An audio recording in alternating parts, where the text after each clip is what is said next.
I want to thank you all for being here today. It's great to see every one of you. So I have to wonder how I got started in this life that I end up speaking to all of you about the city I love and a building that I grew to love because of all the contacts that I have with the building. I was thinking about Fellini. I like to put my name in the same sentence as Fellini, of course. He made an Oscar-winning film in 1973 called Armicord, and it won for Best Foreign Language Film. And it's a good one if you feel like renting it and watching it.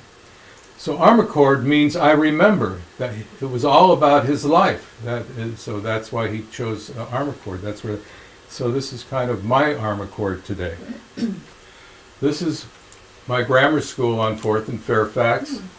My classroom right there on the right, I'm going to take the pointer out. That was Mrs. Fahey, who had a beehive right in the classroom for us. So my memories go back to that. And it's just 2 blocks from Television City. Well, while in my classroom here in the late 40s, early 50s, I could hear the construction. We went over and saw TV City being built. There's Mrs. Fahey. The bees aren't there anymore, but honest, there were bees in there for us to learn from. And from here, we traveled over to this area here. At that time, Gilmore Stadium was still in place. They had midget car races there, football games, and so on. You can't see it in this slide. You'll see it in the next one. Gilmore Field, where the Hollywood Stars, our local baseball team, played. So the purpose of this slide is to show you the perimeter of the area where TV City, which is going to end up over here, where they built that complex. And here's 3rd and Fairfax. That's where the farmers market is. And we go over here. We go to Gilmore Drive-In, which you'll see in the next slide. But this was all property that was owned by the Gilmore Company. And CBS bought a piece of that land to build their TV City. Which Gilmore was a bank? Because there was a bank there. Gilmore owned it's still there. He had his own bank. He had his own drive-in movie. He had probably the first of Gilmore Gas, where the first pump your own gas station. That was on Genesee in Beverly, and more. I'll talk about that a little later when we see Mr. Hilty, who is the CEO and Gilmore family member of the property. Okay. I grew up here in Los Angeles, 3rd and Fairfax, you know where the Grove is and all, and we had a baseball stadium there. I'm talking about in the 40s when I was 10, no 8, 9. Actually I was a little older, this was about 13. So we had a baseball stadium called Gilmore Field. Mr. Gilmore owned all that property, and his family still does, where the Grove is, Farmers Market, CBS, TV City, all that. Sold that part. Walking over, my phone rang, and my friend Arnie called. He and I would go to that ballpark together. We both sold peanuts there, and popcorn and all that stuff. We had a baseball team called the Hollywood Stars. And the Hollywood Stars, every summer, they had a game for 3 innings with movie stars. They'd play the movie stars. Right? Get it? So my father took me to that particular game. It was in the summer of 1955, just before James Dean died, September 30th, 1955. So Dad and I, we sit in our seats by the first base dugout, nice seats, and I knew the stadium well, grew up. So the movie stars got into the field to start, and to throw out the first ball coming out of the third base dugout was Marilyn Monroe. What? And I won't do her walk because no one could do her walk, but she walked all the way to the pitcher's mound. Oh, and she was in a lilac linen dress, sleeveless, short, big white buttons, I remember, and maybe not much more. She goes out to the pitcher's mound, and they take the paparazzi, took all her pictures. She throws the first ball, and she leaves, and she goes back to the dugout. She doesn't stay, and I can see that she's leaving. Got up, and I went, and I ran around the host stadium down below. I knew where she'd come out. And I went to the back hall, right? And I waited. There was a steel door there, and it opened. She came out. We were this close. she posed for me. I asked her if I could take her picture. She actually like fixed her hair a little bit and took her picture. And I often embellish, but I won't with you today. I usually say, and then she hugged me. And then for weeks she would call. I couldn't get rid of her. And I went home. And that was my bar mitzvah camera. I was just 13. Did you have that picture anywhere? No. So is this going to be on 60 Minutes? Or what are you going to totally. do? Oh, yeah.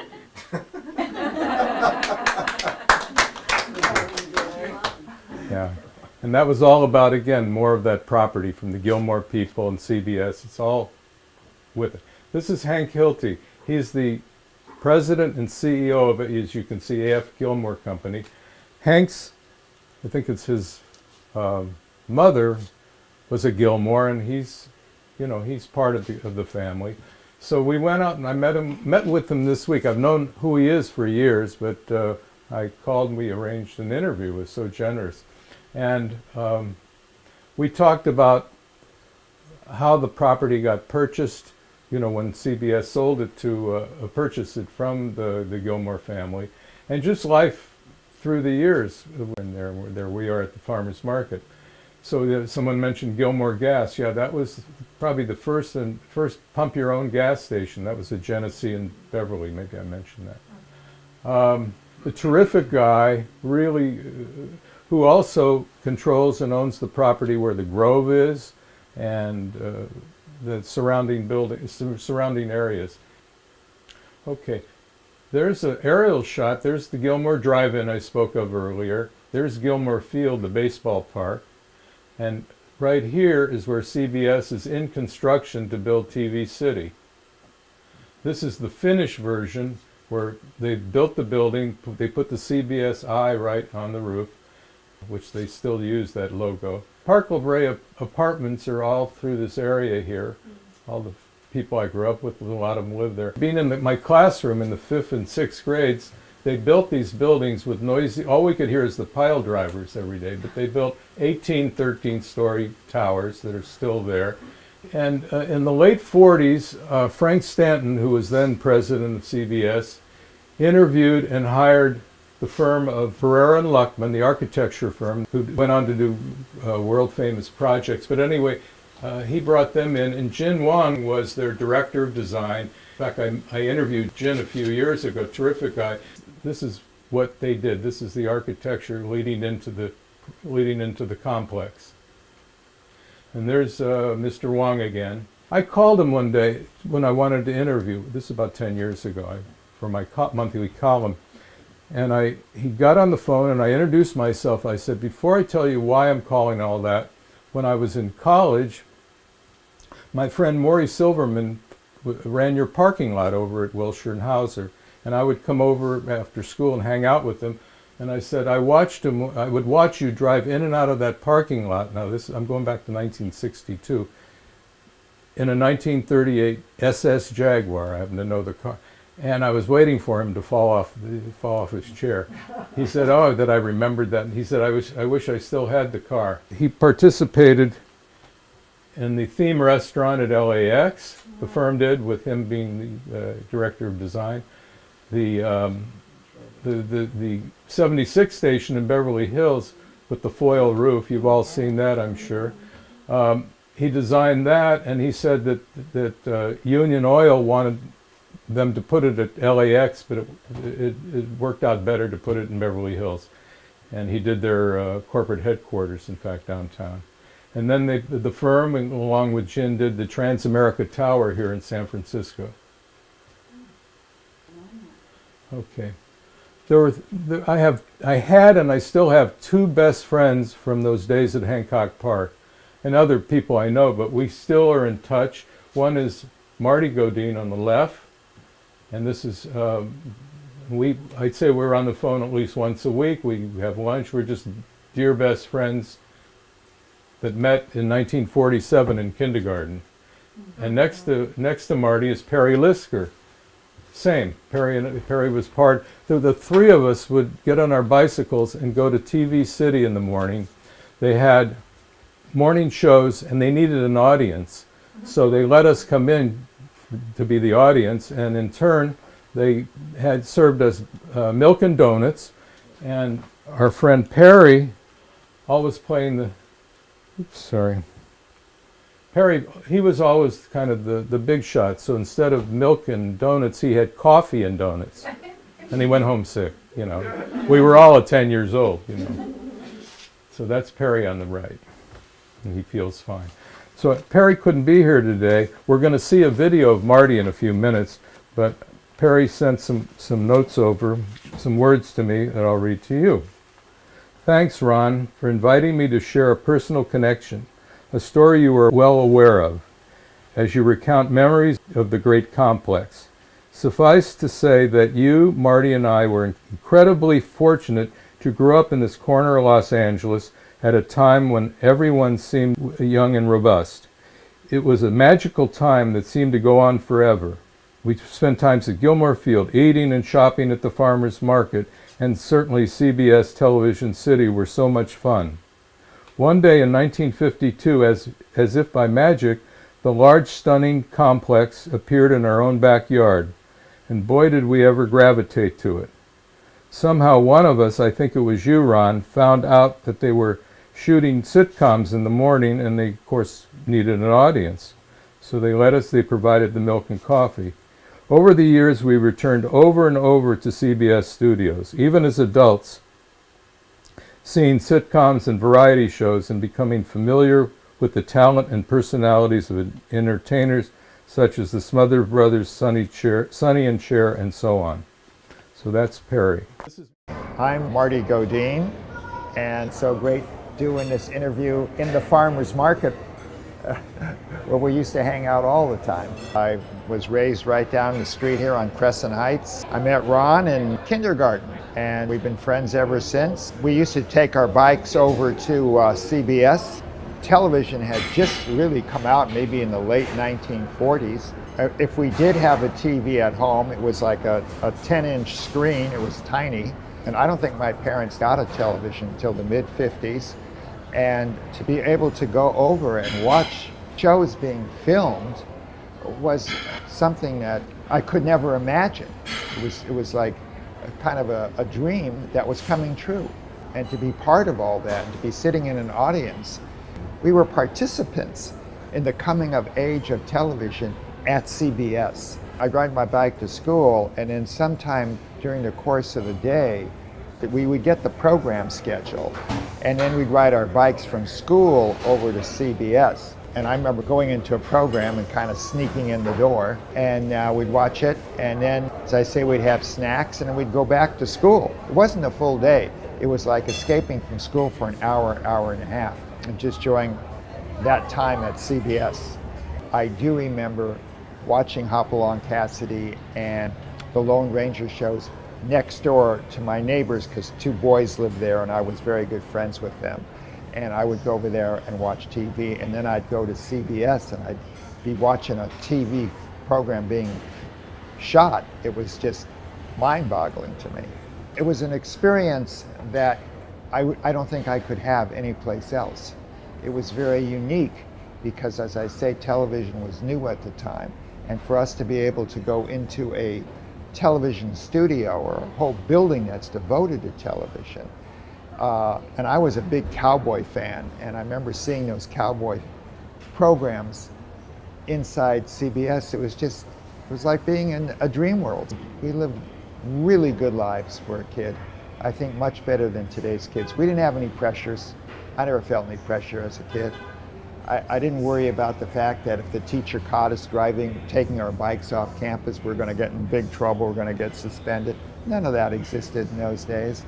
You're traveling through another dimension. A dimension not only of sight and sound, but of mind.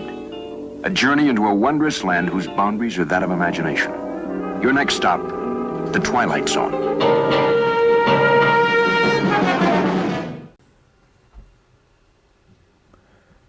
This image is, we're inside one of the studios, or actually a few of them here, and this is when they needed an audience, and we would come over in the morning, and this is what was going on the stage in those days, and still to this day.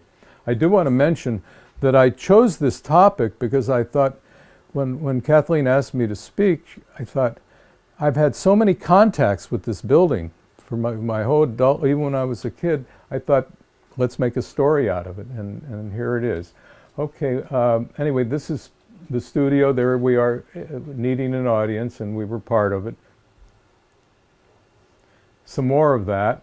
Here's a show with Sinatra, Dean Martin, and Judy Garland. When I met with Al Landoff, we'll see him in a little while, he ran the complex. He's in charge of facilities and so on when I was doing some work there in the 60s. I said, well, the celebrity dress rooms, there's only been 4, and you know, Carol Burnett had one, and Danny Kaye, and now it's time to do one for Dinah Shore. I said, he says, oh no, Judy, he said, we built one on the roof for Judy Garland, with the yellow, we made the pavement yellow brick road for her. But anyway, this is the kind of atmosphere that us kids got to hang around in. They welcomed us. And the top image is, of course, an old picture of the farmer's market with CBS in the background. These are some of the television shows live shows we would see back in the early 50s. This was Marie Windsor, called My Friend Irma. Probably some of you remember of her or the show. Life with Luigi, J. Carrol Naish, who did it on the radio, and then they made a TV show out of it. And here's Jack Benny. We'd see him. If we were online to see one of the programs, I would watch him go by. It was fun to see such a celebrity. And part of his moniker was, besides telling people he's 39 years old, if you remember that, he also was penurious. He's very tight with his money. So this is a picture of him. This is the vault downstairs where he would keep his money. There it is, the vault, where he'd keep his money. And this is the Dorsey. This is the Dorsey brother show. They would be on the show too, but I'm not sure if this is Tommy or Jimmy. Maybe somebody knows. I don't know. Here's Broadcasting Weekly. More of what we just looked at. My friend Irma up there with Marie Wilson. Bob Crosby and the Bobcats. They sang. That was Bing Crosby's brother. We'd watch him. There's The Life of Luigi and Jack Benny. Okay. And this studio is the same one they still use for Bill Maher. I'll talk about that later. So Password. What happened is, in the mid-60s, when I was in college, the Password program became popular. And like everybody seemed to enjoy that. It was a good, great show. And they announced they were going to come to Hollywood for 2 weeks. So I wrote in, and I went to a cattle call interview, if you know what that is. A cattle call where hundreds of people interview to get picked to be on the program. And I got picked. The associate producer said to a group of us, he said, "You're so good, we're going to put you on the nighttime show." And in April of 1963, I was on that program. Gene Crane was my partner. Richard Boone, who played Paladin, was our opponent. And then here's Alan Ludden, he was the host of the show. There he is with Betty White, who became his wife. Betty White, of course.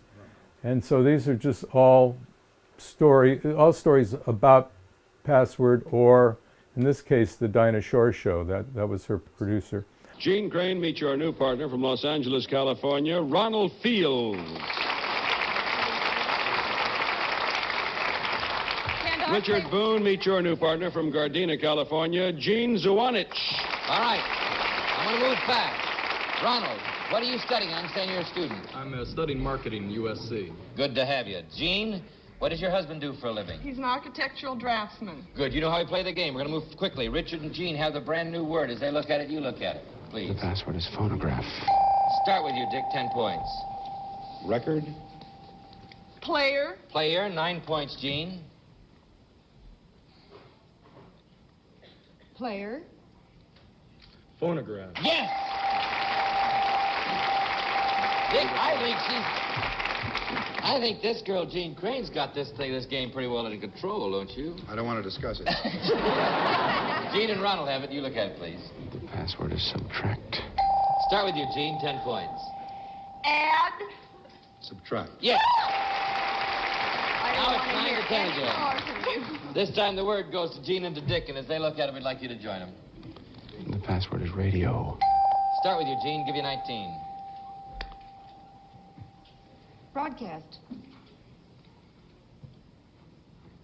Television. Television. 9 points, Dick. Give you 19. Sound. Film. Film, no. 8 points, Gene.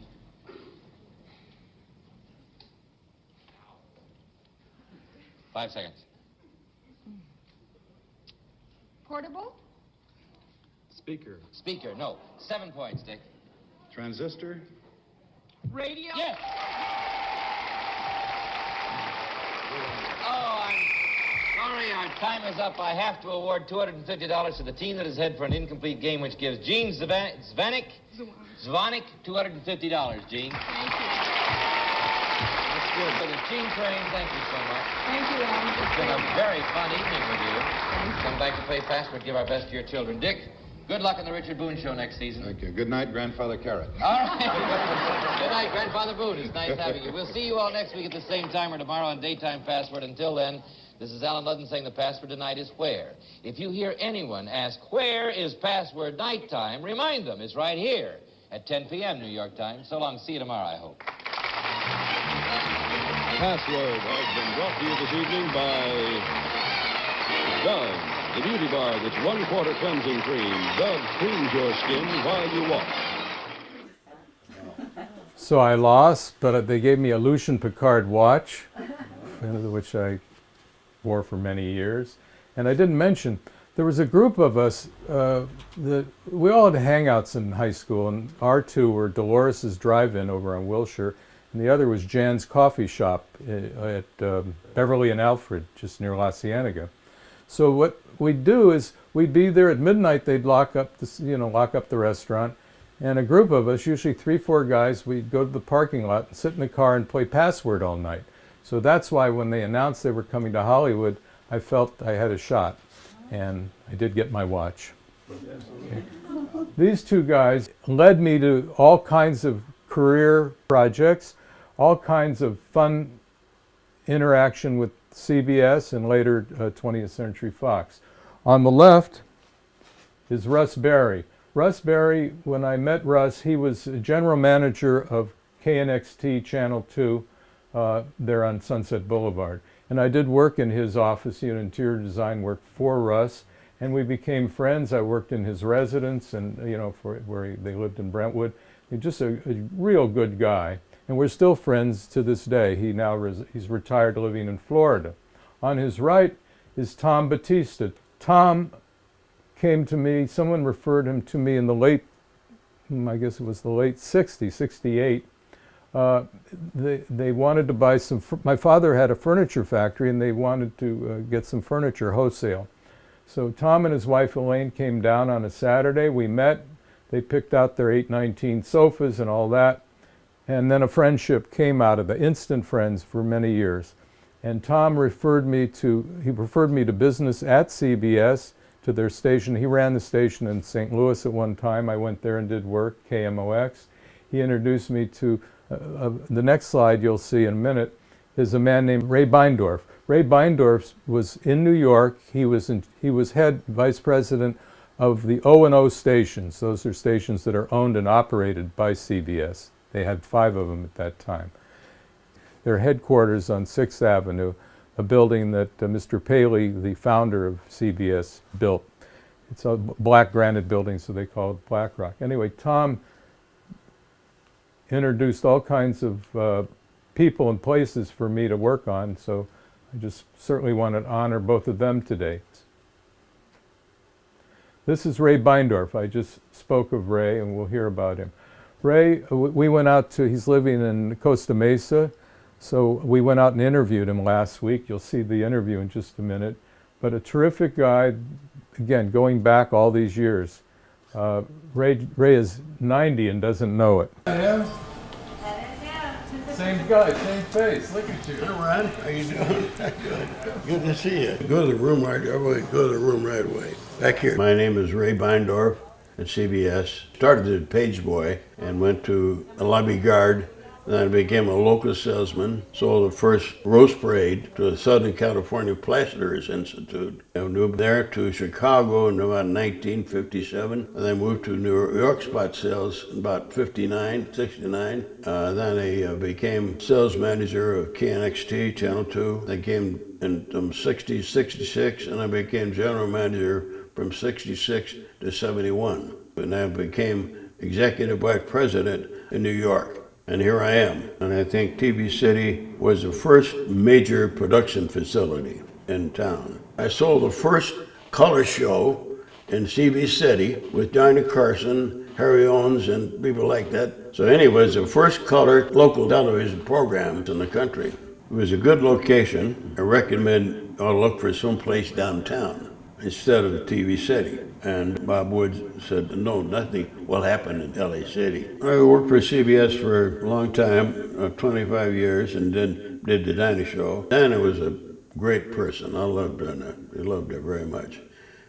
She and I were pretty close, and we played tennis and golf for the Dinah Shore Open, which is a good tournament. In fact, we came in third one time. You played with a pro. You played with Dinah. Played with Dinah. With Dinah's partner, yeah. Dinah's dressing room was great. I mean, you saw it very good.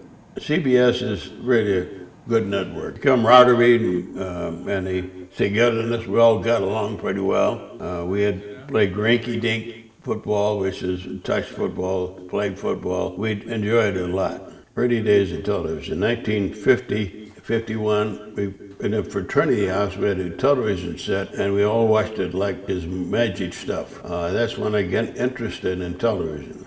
I think we'd better get going if we're gonna make a showing. Go ahead, you got the right way. 'Cause it's a good day for singing a song. And it's a good day for moving along. Yes, it's a good day. How can anything go wrong? A good day from morning till night. I just met Ray Beindorf a few minutes ago, and he was at BlackRock all those years, and then CBS sent him to LA to oversee the Dinah Shore show, and so he gave me a call. We got together. He said, I'd like you to meet Dinah and do a dressing room for her. In those days, as I mentioned earlier, only like 4 people in the history of the building got their own dressing room, and plus Judy Garland. So Dinah Shore was going to be the 5th. So here's a picture of certainly a portion of the room that I designed for her. That's crewel embroidery on the walls, and someone made a rug for her. Anyway, that's part of her dressing room. There she is. There's her friend Burt Reynolds at the time, and Nancy Reagan. Here's Dinah with Jimmy Stewart, and here's Dinah with Dean Martin. So anyway, I met with her. We discussed what she might like. She wanted a lot of color and just a lot of friendly comfort, so that's what I did. Dinah introduced me to Burt Reynolds at that time, and there was a restaurant on Sunset Boulevard back in the 60s and 70s, Cyrano. Directly across the street, Burt rented some office space there, and he had a agent for many years, Richard Clayton. There he is down there. Richard Clayton was an agent for many celebrities and so on, and Burt got Dick to leave the agency and just be his partner in the building across from Cyrano. So in the office you see in the upper right, Burt wanted to he gave that to Dick as a gift, a move-in gift, and I did the wall, I did it. I put pool table felt on the walls, incidentally, and it was really a nice space. Dick was a great guy. He was a very non-typical agent in terms of some of the bad news, the bad reports they get. He was just a gentleman, and he told me one day, he said when he was in New York working for the agency, he was going to meet with Paul Newman's wife. Joanne Woodward. He said, so I'm going to meet Joanne Woodward for, she was a client, for a drink, and he said to Dick, can I bring a friend of mine, Paul? Can he come to the drink with us? He was just a friend yet. He hadn't become Paul Newman. Ray Beindorf, when he introduced me to Dinah Shore, and I did that, about a year goes by, and I get my assistant called me like at the end of the day. I'd been out all day, and she said, Al Landoff from CBS been calling all day. He's called many times. Here's his home phone. Call him tonight. It's real important. Al Landoff is the one that I worked on. I worked with him at CBS on this Dinah Shore dressing room. So I got him on the phone that evening, and he said, Cher saw Dinah Shore's dressing room, and she wants one for herself. Can you be at her home in Holmby Hills at 3 o'clock tomorrow? And I don't know what possessed me. I said, Al, can I let you know in the morning? Anyway, I was there. I was there at 2:59. I met with her, and grand, gorgeous home. It's the home that she and Sonny owned up in Holmby Hills, 5 acres. So I met her there. We talked about the dressing room. I asked her, well, what do you want it to look like? And she went, how about American Indian? I said, okay. I said, we can go earth tones, browns, beiges, or we can go like turquoise, like that Ferrari parked outside. She said, well, that's my Ferrari, and let's go for the turquoise. So I came back 3 weeks later, and this is again a portion of the room. Okay. That's the daybed, and here's just other pictures of her. There's the other portion of the room, and she had a Hopi doll collection, so we built a case for it to show them. And there's the TV, and there she is. Some more. And the costumes for her show and many other Hollywood women through the years were designed by 2 men. One is Brett Turner. He dressed Hollywood elite for 30, 40 years, and he worked on the Cher show. That's when I met him. And the other was his partner, Bob Mackie. He's more of a household name for all of us. So there's Bob Mackie. There I am. Here I am, in fact, with Bob at Rhett's funeral. Rhett died last year at 89. Great guy. So at the funeral, when I got there, they have this place where you fill out little postcards, and they give them to the families to see who, if they want to know who attended it. So I was filling out my postcard, and a voice next to me said, what are these postcards all about? And her friend said, oh, that's for the family. And I turned my head and I said, Cher, Ron Fields, the dressing room. It had been 41 years since we crossed paths. I said, the dressing room. She goes, oh, we had so much fun there. So that was another payoff for me besides whatever I got paid. Okay. And afterwards, at gravesite, I met her producer from the show. I can't think of his name at the moment, but I told him, I reminded him who I was. He said, oh, Cher's dressing room. She used to hide from us in there. We lived history. We lived the beginning of television. We were like a part of it. And then when he gets Cher and Dinah Shore as clients, I mean, it was remarkable. It added more to the history of it, of the experience. Cher that was the hit show, Sonny and Cher at that time. And doing Cher's dressing room, he got that design in that room.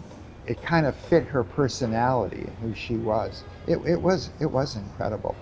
When we were in grammar school, they would take us on a field trip to the Southwest Museum. It was all Indian, and there was a teepee there, a wickiup. Yeah. And I made one in her dressing room. Whoever thought it would get to this? It's 65 years later, and we're still doing it. Yeah, we were, when they opened TV City, we were 10 years old. This is Al Landoff, who was the man that ran TV City in the years I was working there. And we just interviewed him in Laguna last week. We drove down, and you'll hear the interview. Hello, Al. Made it, huh? Made it. Early. My name is Al Landolph, and I was Director of Facilities and Operations.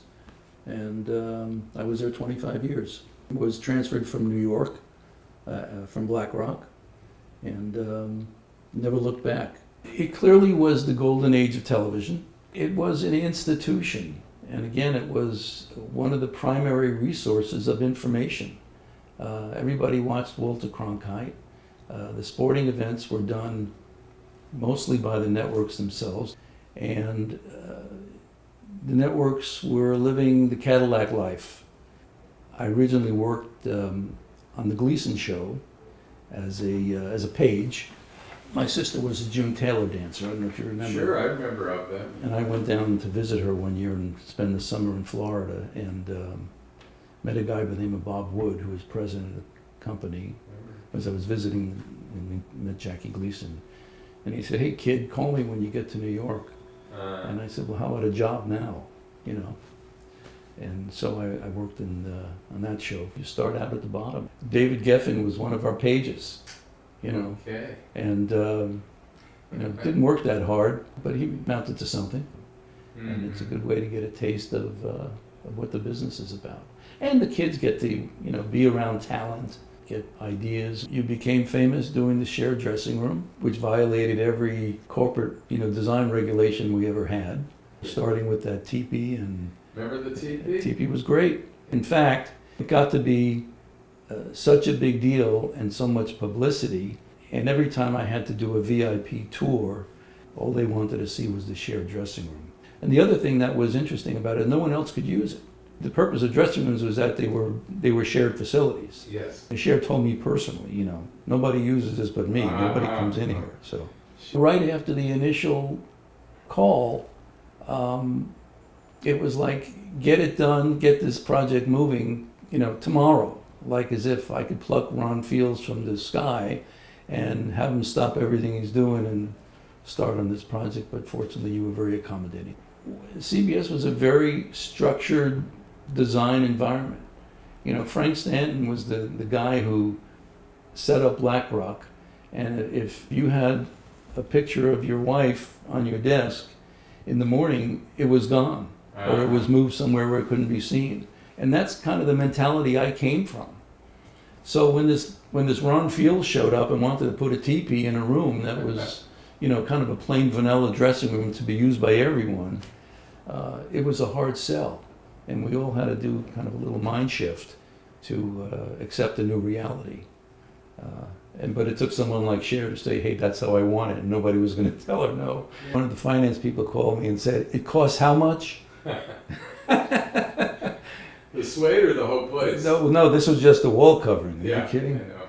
They hadn't seen the entire budget yet. We actually buried a lot of it in our maintenance costs.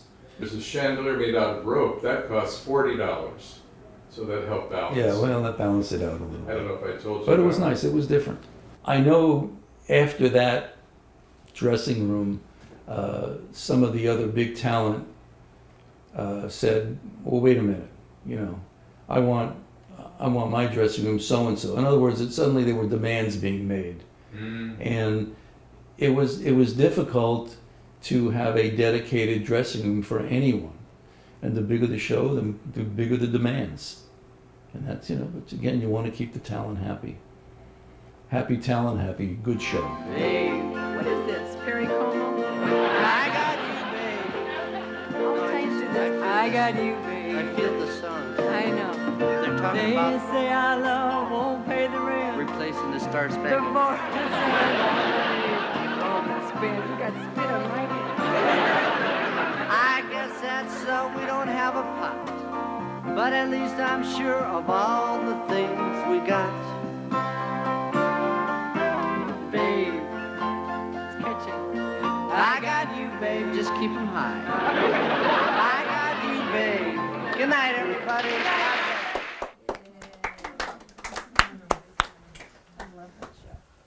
It's like home movies. So we finished it in late summer of that year. And around Christmas, I get a phone call from Bob Abrams. Bob Abrams was my publicist at the time. He said, "Ron, I was at the toy store in Beverly Hills today. They got the shared dressing room there. How come you didn't tell me about it?" I go, I got in my car, I went over, I found it. And here became the shared dressing room.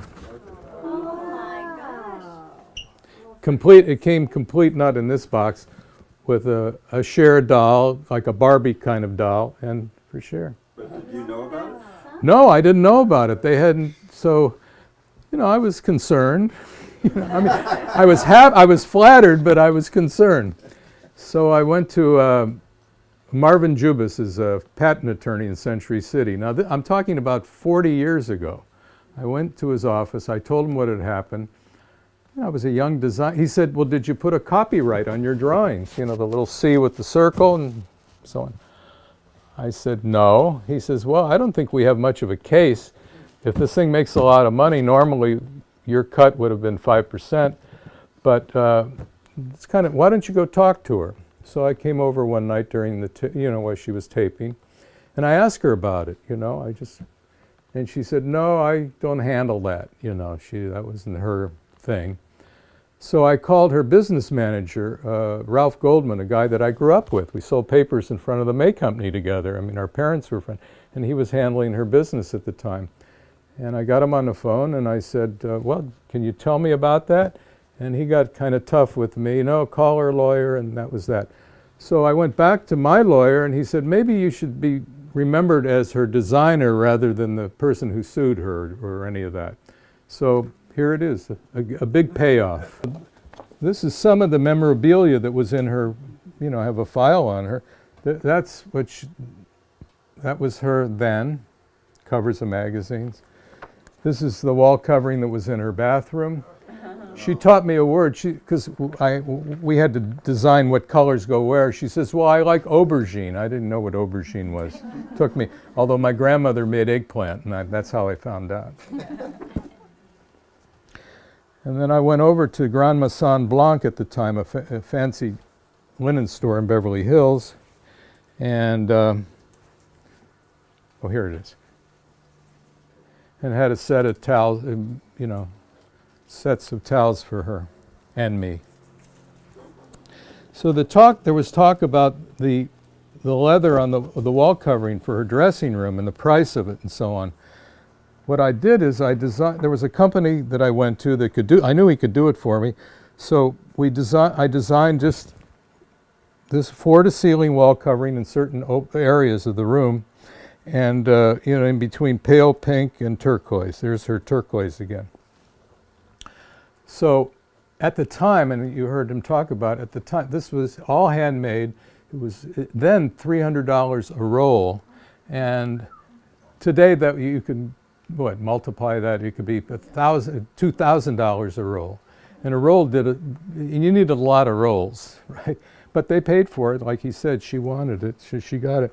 And when I had it made, they delivered it to me this way, and I turned around, this is the back side of it, where all the stitching shows, and I thought I liked that better, it had more texture. So that was the famous suede wall covering. Joshua Silverman. Joshua's in the middle. The far left is Maury Silverman. Maury's the one that ran the parking lot at Pereira and Luckman that I spoke of earlier, the architects. Maury Silverman, a best friend of mine for many years, all through high school, into our 20s. Sadly, Maury died in his 30s. We lost him. But we inherited his son, that's Joshua, and then next to Joshua is his son, Hayden. Maury, Joshua, Hayden. He's my they made me godson. And Maury, my connection, why this is up, besides us hanging around TV City and all that, is Joshua is in charge of the audience at the Bill Maher show. So he's, which they shoot at TV City. So he's there every Friday. Any of you ever want to go, call me, I'll get you a ticket. That's Hayden, that's Joshua and Maury.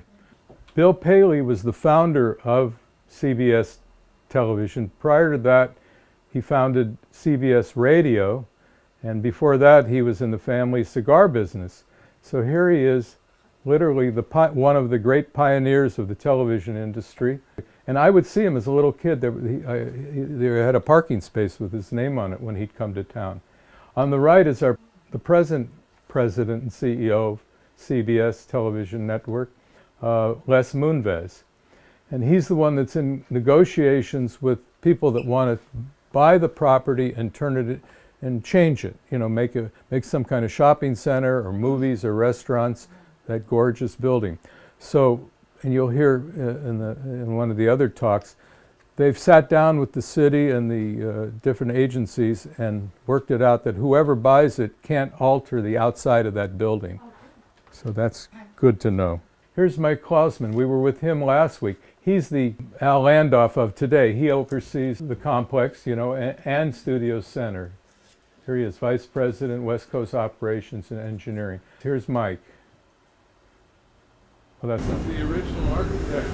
This is Jin Wong right here. Good day. Hey, how are you? Happy to be here. How are you? Good. Can I help you? Yeah, we have an appointment to see Mike Klausman. Hi there. Hello. Good to see you. It's good to see you. I think we've met a long time ago. Probably, I don't know. I've been hanging around your industry for a long time. Mel told me that, or he told one of the girls that you worked at Cher's dressing room. That one with the leather-clad walls and all that. The suede wall, yes. That suede wall. When we met, I asked her, what do you want the place to look like? She says, well, how about American Indian? That's how that came to pass. Shall we walk around? Yeah, please. I see the walls, the tile That's wall, the eyes. one of the only things left. My name is Mike Klausman. I'm the Executive Vice President of Operations and Engineering for the West Coast CBS, and I'm also the President of CBS Studio Center. My job is to keep the business running here on the West Coast between the two studios, keep the studios fully occupied, making sure the clients are satisfied, keep them busy, keep making money. It's the birthplace of television. Back in the day when William Paley, we were venturing into video radio, and he took a chance, and you can see where it's gone from then. And this was the stadium that came down. That's right. And this is the stadium. That's the racetrack, the car racetrack. Oh, the race. Oh, so this, which one was Gilmore Field then? Right here? Right there. That remained for a while. Remember, until yeah, the Dodgers got here. Yeah.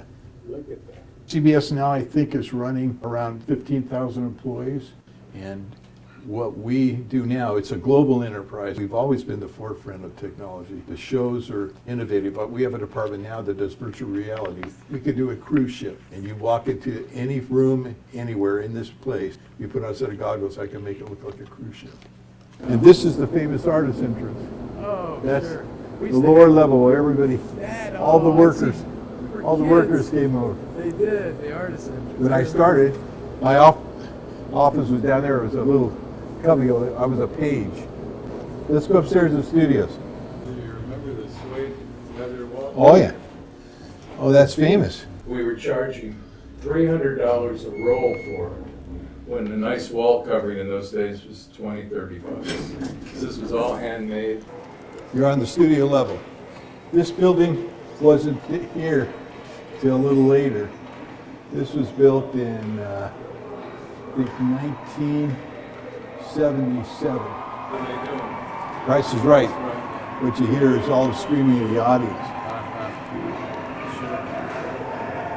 This is it right here. But Belding D. Thomas is in there right now, so I can't go in. But that's the one. We're the Tiffany Network, and I think it still is. If you talk to any production company, I think you'll say the classiest place, the Tiffany place to go to work, the best. It may be expensive, it's okay too. You get what you pay for. We do it the best. We have the best equipment, the best people, and you can come here with an idea, and we can make it into a show just like Napa Finger. This has been named a cultural landmark now. It has. Yes. How protected A couple is months, just the front of the building. Well, this building's protected, not the inside, but the outside. All the stuff that Jen did, Yes. the whole building, on the The outside. red railings, all This is that. all that. Do you know Paley's office in New York? He was the first standing off, never sat down. He stood the whole time. Remember Paley? Yeah. So I was a little kid, but you Yeah. remember things. Frank Stanton. Yes. Yeah. And he got involved with what, design as well? All the corporate designs, the eye, the lettering, all that stuff. Frank was into all that stuff. Mr. Stan was in all that stuff. He had the designs of every office layout, every square, how many pictures, what kind of picture, everything was Mr. Stan. But I think the best part is working with the people, seeing old friends like Ron, but new people, being with the people. They're like family. They're the family we spend as much time with almost than I do at home. So I think I'll go away with those are the best things about CBS is the team. When I was on our link letter as a second grader, Bill Dana was on it. Mark Wilson, the Magic Man. Remember Mark Wilson, the big magician? He was the big time magician of the time. Oh, was he? I remember Bill Dana, though. Bill Dana, Jose Manis. Yes, I named Jose Manis. That's it. It'd be nice if you could find a tape of that broadcast. How old were you? 7, 8? 7, 8. Yeah. Matter of fact, what's funny is my mom gave me an autograph book, Yeah. and I got an autograph of everybody on the stage. And it turned out I ended up getting a lot of people that when I became in charge here, come on out here. When I was in charge here, they worked for me. They were in my autograph. And I brought them up, they thought I was firing them, but I was just gonna show them their autograph. Okay. Here's the story on this one. This is Van Gordon Sauter, who's sitting right here in the entry. Hi, Van. Yeah. Part of my life is I always have these stories. So here's another one. I live over on Wilshire Boulevard in a condo, and I'm riding up one day with this man. I don't know him. We get to talking. He tells me he's writing a book about Sunset Strip, and I tell him I'm working on some books myself. Pretty soon we're having lunches. Pretty soon we're talking about CBS. Well, and I knew his name once we met and so on. He ran Channel 2 here in Los Angeles for many years, and when they'd sign off, he would introduce himself and talk. You know, he was general manager, and so I knew Van Gordon Sauter. So he's here today, and I invited Van. He never worked, he told me he never worked in the building, but he was Mr. CBS News and everything else he's done, and I thought he'd be a good person to close today's meeting with. So Van, if you're...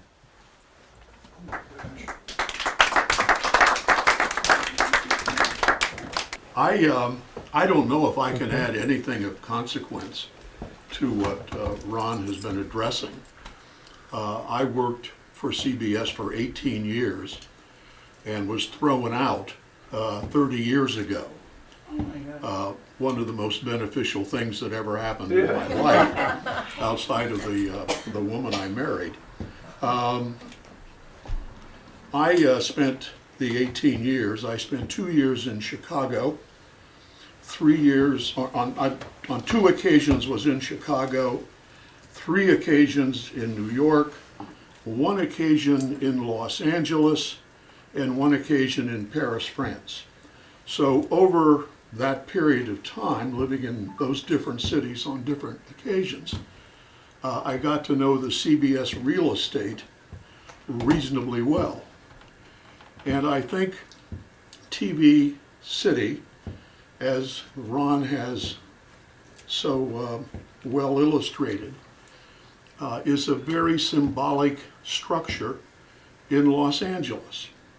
It is a place where Paley and his little illustrated or picture radio truly came alive in this country and began to make a significant difference in how we lived and how we related to one another and how we defined entertainment, and to this day, how do we define news.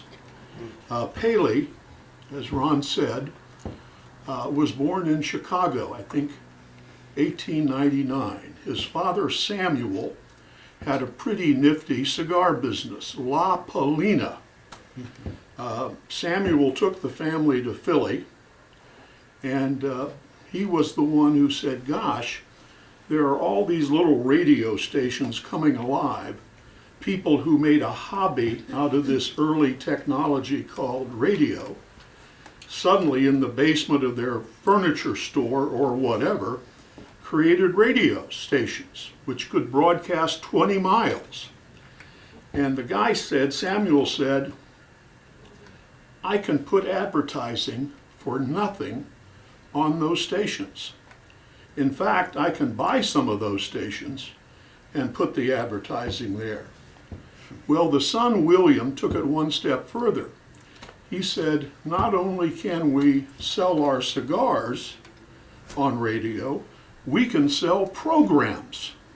If we create people who can sing, whatever, we can create programs. And that was the beginning of CBS.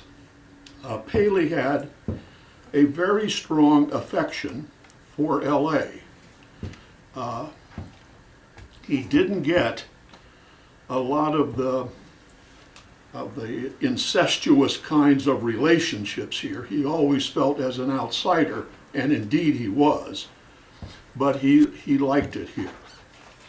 At one time, when I was running Channel 2, which had fallen on very hard times in the Nielsen's, we suddenly became incredibly successful. A little bit because of me, a lot because of a convergence of circumstances over which I had no control, but I took credit for the whole thing. And it was so successful and made so much money that Mr. Paley came to LA and did a honorific tour of our building. And it was the first time in my life that I really witnessed wealth and power. And a tour was arranged, and Mr. Paley would go to 5 different sites in the building, and I would point up and say, this is where we do that, and then we move on to another site. And we started out with an entourage of about 9 people, and suddenly I noticed there was a man carrying a chair. And every time we stopped, Mr. Paley sat down. He didn't look, he didn't reach back, he sat, because he knew the chair would be there. And I always wanted to have a chair, and it never happened. But whatever, Mr. Paley was a difficult man in many ways, but he was very much into art. He was president of the Metropolitan Museum of Art in New York City. He owned 7 or 8 of probably the top 30 Picassos that were in private ownership. Indeed, when you went up to his condo on Fifth Avenue, the elevator opened and there was Picasso's Blue Boy, one of the most significant of his paintings. So he was deep into that, liked art immensely. He also liked, much to the consternation of his doctors and his wife, German food. Family was Ukraine, but he somehow got into German food. And he and I would go, not every week, but occasionally, to a huge German restaurant in New York. Remember the name of it? Whatever. No. And he was a chowhound. He was a man who was articulate and smart and reasonably well educated. But he was a trencherman. If everybody ever got into the pit and ate, he was the guy. And it was fun. Because I could occasionally get little tastes of his food. That's what he ordered. There are 2 other CBS facilities here in the city of consequence. One was called the Broadcast Square, CBS Broadcast Square, on Sunset at Gower, a great old building that originally housed the radio station here, the television station, and various sales enterprises. I had an office on Sunset, first floor, glass windows, one-way glass. I could see out, no one could see in. There were also shrubs and trees. And when I was very new in the station, I'm having a meeting in my office, and there are about 6 of us, and suddenly the bushes outside my window, this is a gross story, the windows opened, and there was a homeless man, when we had few of them. and he proceeded to urinate on my wall as we're all sitting there. Absolutely horrifying. So that's a major change I made in the architectural plans of that building. Then CBS owns a nice building over in Studio City, which was originally a silent film studio. Then it became Republic Pictures. Then Grant Tinker and Mary Tyler Moore owned it, and CBS bought it like in '67, and now they do a lot of production and management over there. CBS has been a good employer here. Its products have been honorable. It's had superb executives, and it was a real pleasure being in the world that he's been talking about. Thank you. Thank you. In closing, I hope you enjoyed the show.